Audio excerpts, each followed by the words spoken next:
Here's a giant Pacific octopus in an equally giant aquarium tank. Okay, that's all great for Mom and Dad and the whole family who come to see the octopus, except, well, there are sharks in this tank as well. Sharks that are voracious predators and opportunistic feeders, and that have been known to veer from their usual fishy diets to munch on an occasional octopus. These are spiny dogfish sharks. Did anybody ask the octopus about this? No. What the aquarium folks are thinking is that the octopus can use its ability to camouflage itself as protection. And if that doesn't work, it has the strength to fight off the shark, or at least dash to the nearest hiding hole it can squeeze into. The aquarium folks soon realize what does happen when you put these sharks and octopi in the same tank, and you're about to see it too, if you've got the courage to keep watching, if only through your splayed fingers. The octopus, not in the habit of attacking sharks. The shark, sharp spines jutting up from its dorsal fins that can puncture anything that touches them. The octopus, can its powers of defense save it in such tight quarters? The shark, menacing, on the prowl, just itching to use those rows of teeth to crush its next meal. I've got a feeling this real-life version of Jaws isn't going to be pretty. And so the shark, shark,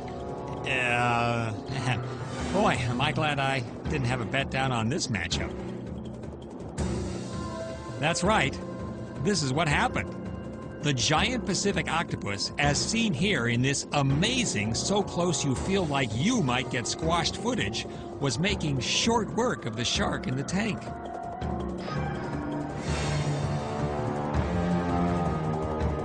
Dogfish carcasses kept showing up at the bottom of the tank. What you're seeing, this footage, was taken to see what was doing in these supposedly invincible predators. The aquarium staff learned something new about the octopi. There was a danger in the tank, all right, but it was all to the sharks.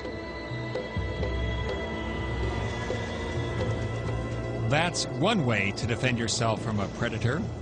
Eliminate them. It is the muscles which drive these jaws that the scorpion considers a delicacy.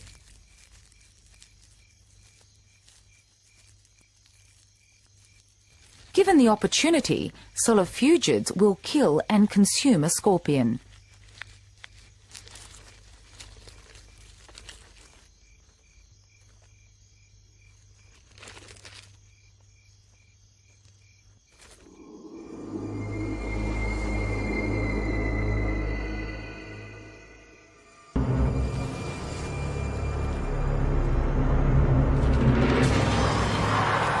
The scorpion acts quickly, plunging its venom-filled barb into the soft body parts.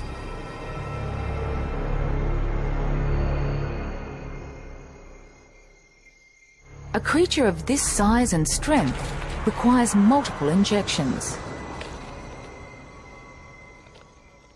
The scorpion's barb is smooth and lubricated and can be used repeatedly without injury. Scorpion venom is a cocktail of nerve toxins produced in a pair of venom glands at the base of the stinger. It is replenished quickly. Within minutes, the solifugid is immobilized.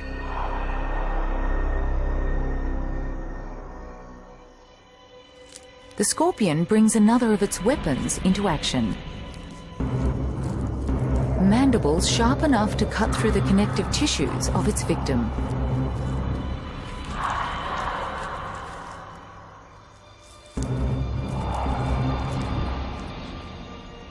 Ironically, the solifugid's weapon has not only been disarmed, but devoured.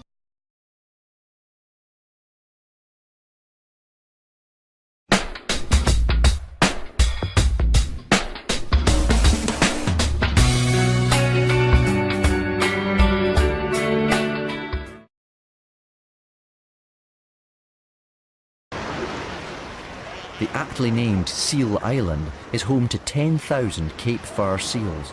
The perfect meal, if only the gulls were hunters.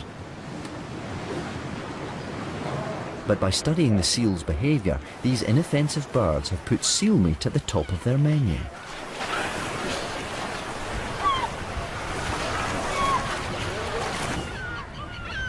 They pick out the youngest and wait for them to brave the open waters of the bay.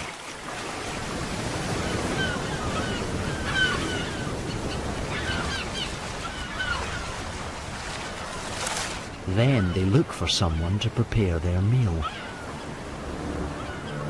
A great white shark will do nicely.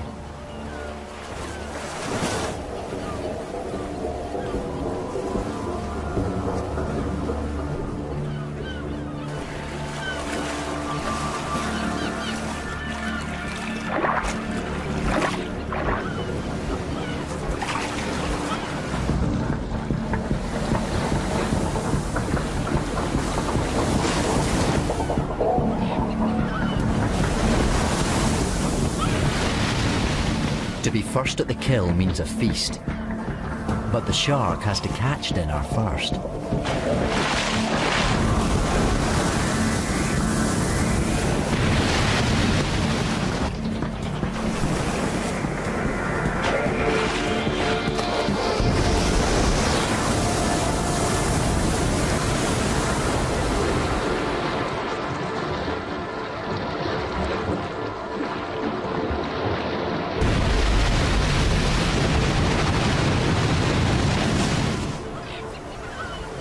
The commotion is a signal to other gulls.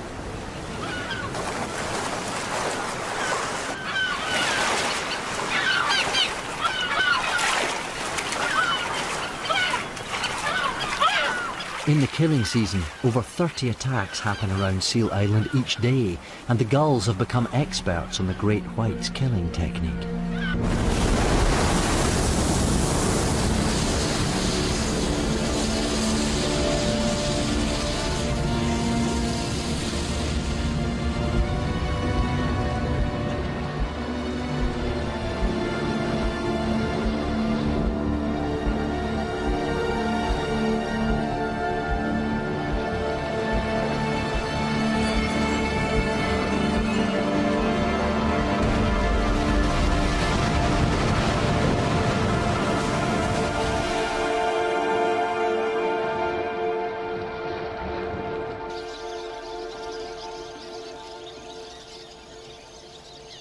Back on the South African main.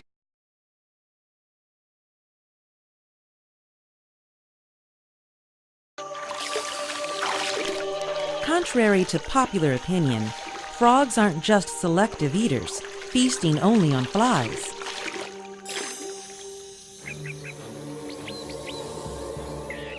Take the bullfrog, for example. They'll eat spiders,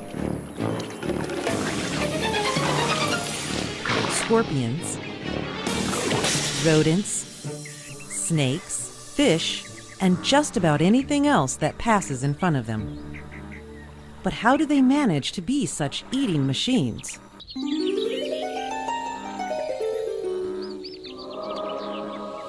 Bullfrogs don't have big claws, sharp beaks, or fangs. Yet they overcome pinchers, poisons, and spicy stingers.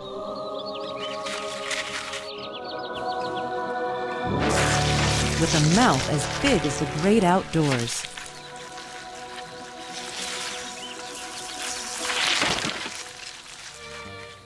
Ready to swallow just about anything.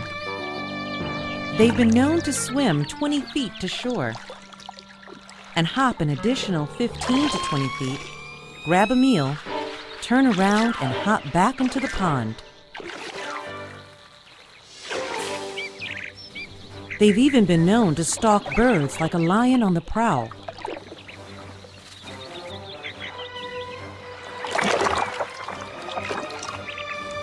Eating them wing, beak, and all.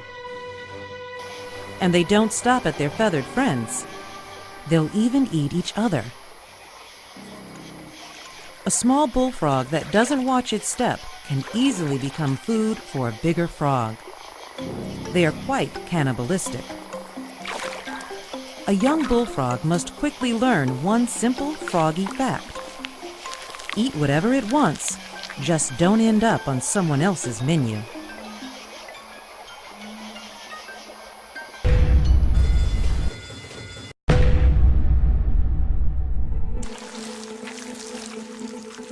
The jaws of the rock python seem small, but their power speaks volumes. Growing more than 20 feet long, it's one of the largest snakes in the world. Watch where you step, because the rock python will bite if bothered. It eats almost anything it can swallow.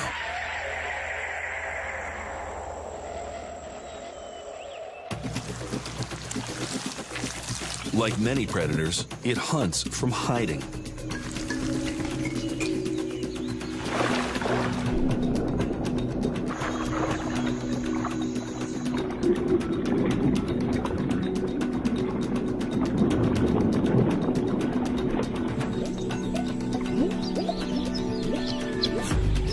Sensors on its snout can detect whether prey is nearby.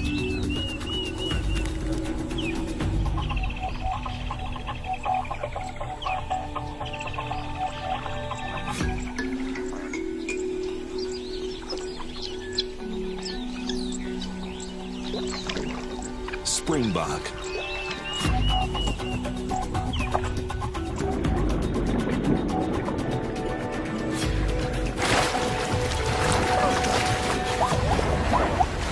In a two-pronged attack, the python grips prey in its teeth.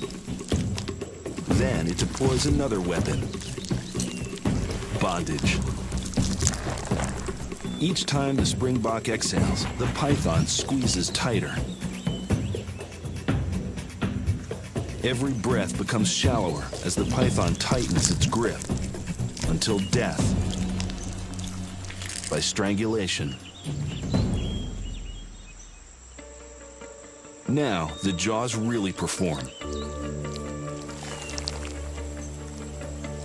Pythons don't chew prey. They don't even dismember it.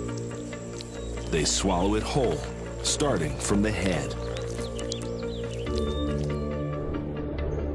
Jaw power makes it possible. Both jaws are divided in two, a total of 4 moving parts, all of them flexibly attached to the skull by tendons and ligaments. Each moves separately from each other, allowing the python to inhale prey 3 times wider than its mouth. Its teeth curve inward to keep prey from slipping out.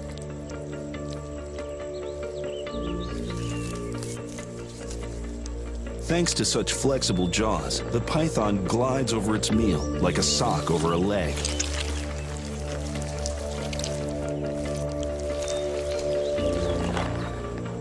Washboard muscles move prey through the stomach. Its stomach acid is so powerful, it will dissolve bone.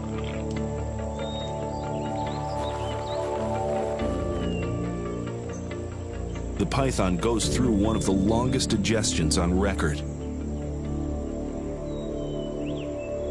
And it may not eat again for a year.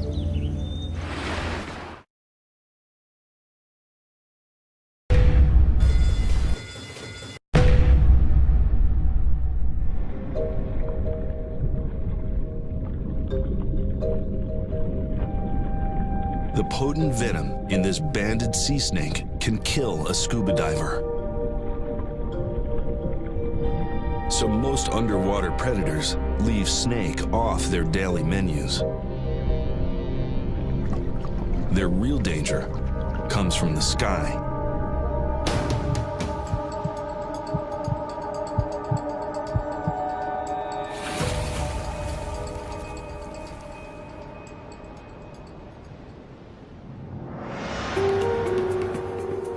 Snake Island, off the coast of Malaysia. This little chunk of limestone plays host to hundreds of sea snakes.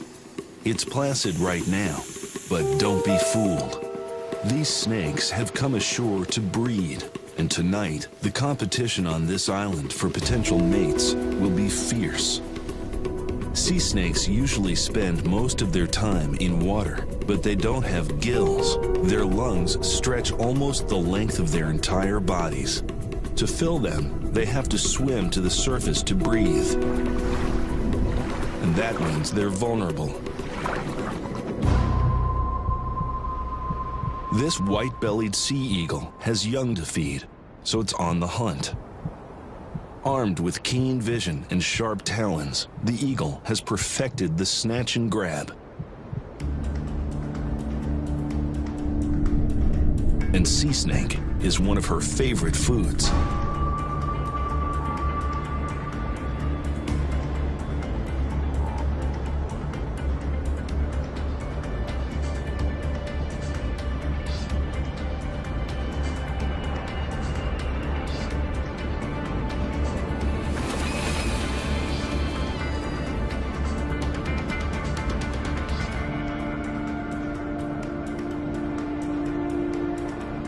But this snake isn't about to play the victim. As the eagle flies towards the nest with her prize, the snake starts to fight back.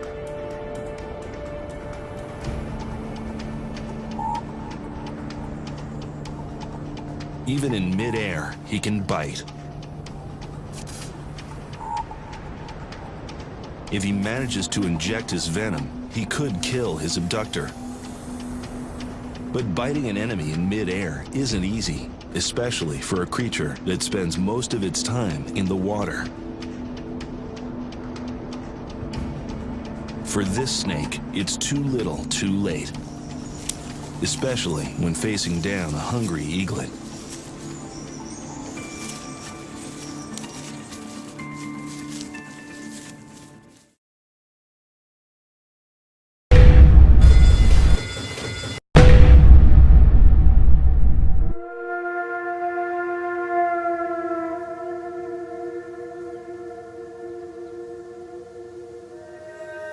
Lions have great vision. The brightest sunshine won't blind them, and in low light, they can see 6 times better than humans.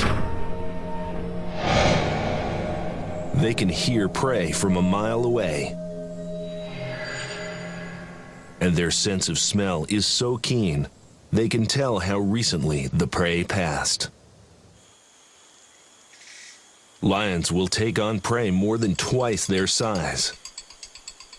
A full-grown zebra can weigh nearly half a ton.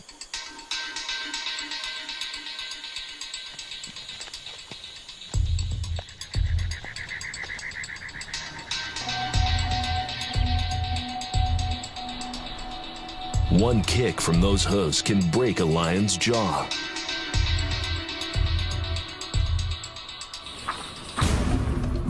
Lions are sprinters, not marathoners. They can hit 35 miles an hour, but only for a few seconds.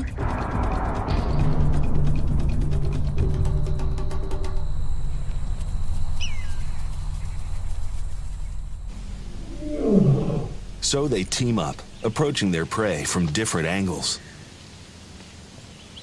Zebras learn to keep their distance, but one zebra is about to violate the first rule of the safari. Always stay with the group.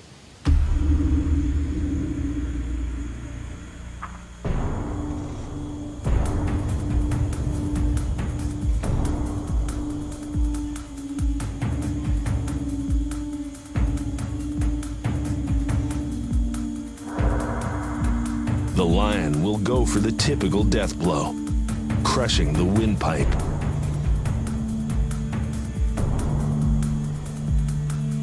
While the team keeps their prey from getting away.